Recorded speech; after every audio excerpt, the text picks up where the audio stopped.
അപ്പോൾ ഇന്ന് ഞാൻ കാണിക്കാൻ വേണ്ടി പോകുന്നത് ഒരു കിഡ്ലനായിട്ടുള്ള ഒരു കോൾഡ് കോഫിയുടെ റെസിപ്പിയാണ്. Cinnamon cold coffee. നമുക്ക് എങ്ങനെ നോക്കാം. സോ ആദ്യം നമുക്ക് ടോണ്ട് മിൽക്കാണ് എടുക്കേണ്ടത്. അതിൻ്റെ അകത്തേക്ക് നമ്മൾ കുറച്ചധികം സിനമൺ പൊടിച്ചത് ഇങ്ങനെ ഇട്ട് കൊടുക്കുക കേട്ടോ. എന്നിട്ട് നന്നായിട്ട് മിക്സ് ചെയ്തിട്ട് അത് കുറച്ചൊരു അവിടെ റെസ്റ്റ് ചെയ്യാൻ വെക്കുക. പിന്നെ ഇതുപോലത്തെ എന്തെങ്കിലും കാലി ബോട്ടിലൊക്കെ ഉണ്ടെങ്കിൽ അതിൻ്റെ അകത്തേക്ക് കുറച്ച് തണുത്ത വെള്ളം ഒഴിച്ച് കൊടുക്കുക. പിന്നെ പഞ്ചസാര അല്ലെങ്കിൽ ഹണി അല്ലെങ്കിൽ മോങ് ഫ്രൂട്ട് എക്സ്ട്രാക്ട്, ഇത് നമ്മുടെ പാകത്തിന് മധുരം അനുസരിച്ചിട്ടിട്ട് കുറച്ച് കോഫി പൊടി കൂടി ഇട്ടിട്ട് നന്നായിട്ട് തന്നെ കുലുക്കി കൊടുക്കുക. ഇതിങ്ങനെ ഈ കുപ്പികൾ ഞാൻ ഇവിടെ മാറ്റി വെച്ചിട്ടുണ്ടെങ്കിൽ കോഫി ഉണ്ടാക്കാൻ വേണ്ടി മാത്രം.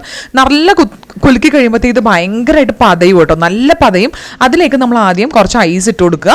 ഐസ് ഇട്ടിട്ട് നമ്മൾ നേരത്തെ മിക്സ് ചെയ്ത് വെച്ചില്ലേ ആ സിനമണും മിൽക്കും കൂടി ഉള്ളത്, അത് നമ്മൾ ഇതിലേക്ക് ആഡ് ചെയ്തിട്ട് വീണ്ടും നന്നായിട്ട് കുലുക്കി കൊടുക്കുക. ഇത് വേണമെങ്കിൽ ഡെക്കറേഷൻ നമുക്ക് ഗ്ലാസ്സിലേക്കൊക്കെ പകർത്താം. പക്ഷെ ഞാൻ ഇങ്ങനെയാണ് കുടിക്കുന്നത്, എനിക്ക് ഇങ്ങനെ കുടിക്കാൻ ഭയങ്കര ഇഷ്ടമാണ് കേട്ടോ. സോ ഇതുണ്ടല്ലോ ഭയങ്കര യമ്മിയാണ്.